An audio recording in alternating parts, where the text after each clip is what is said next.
If you're running a SaaS startup, you already know email isn't just a nice to have, it's the backbone of user experience, retention, and revenue. But here's the brutal truth. Most startups either underuse it or worse, they only send emails when it's time to sell. That's a costly mistake. From the moment someone signs up, every email you don't send is a missed chance to activate, convert, and grow. So in this video, I'm breaking down the 5 essential email sequences every startup needs. Not the fluffy ones, but the sequences that actually drive retention, expansion, and customer love. And yes, I'll be sharing the onboarding email framework we use to help SaaS founders fix churn right before it even starts. Let's get right into it. So let's begin with the trial to paid conversion sequence. Just picture this. Someone is trying your products and they're interested, but then the last thing you ever want to do is to make them guess what to do next. Your email should walk them through what they will unlock when they upgrade, share results other users are getting, and remind them what they are leaving on the table if they don't convert to paying users. Right before the trial ends, hit them with that urgency email, and then on the last day, you can send them a bonus or a discount if it fits your subscription model. Here, you're not going to use any pressure tactics.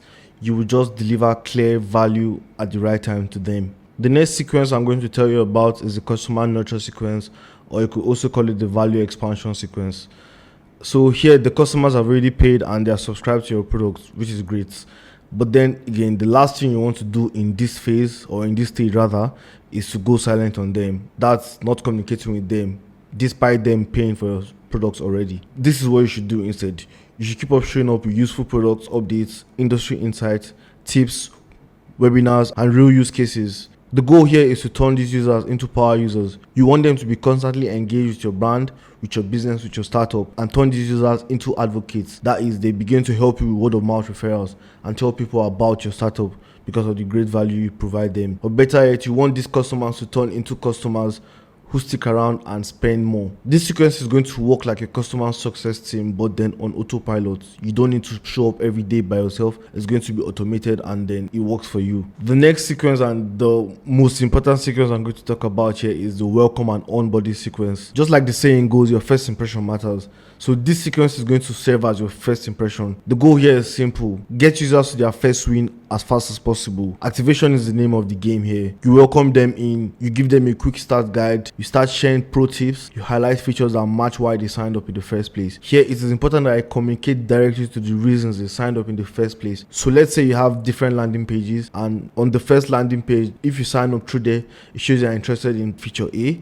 On the second landing page, if you sign up through there, it shows you're interested in feature B. So the welcome emails you send to those who signed up through the first landing page and the second landing page should be different. Those who signed up on the landing page of feature A, the copy of the email should speak directly to these features and the benefits they stand to get because of these features you have. While those who signed up through feature B, the copy of the email should speak directly to what they are interested in because they signed up through feature B.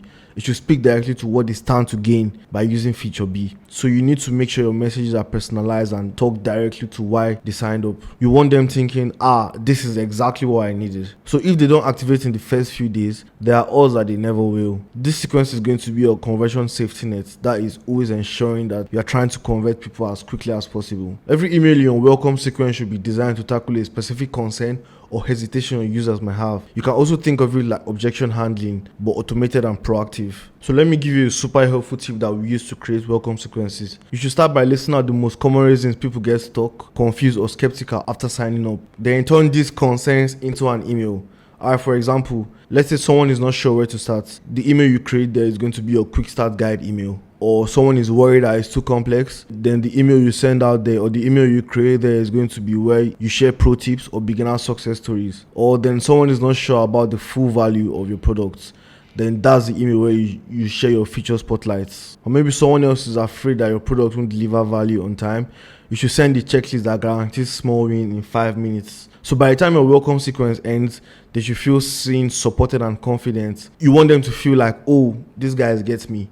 And that's what builds trust and momentum. The fourth email every startup should have is a re-engagement or win-back sequence. A lot of SaaS founders forget this one. Just because someone left doesn't mean they're gone forever. Subscribers are always willing to come back at the right time and at the right price. So you can definitely win lost subscribers back, especially if your product has improved or evolved. Here, you should send a "we miss you" email. You highlight what's new, share a story from someone who left and came back and loved it. And if it also feels right, you should send in a sweet deal to them. Offer them a discount or an incentive for coming back. And even if they don't return, you should feel free to also ask for feedback, and you can use what they tell you to build your products moving forward. That insight you get from cancelled subscribers or from churned subscribers is usually the best feedback you can ever get. And the last sequence we're talking about here is the upsell sequence.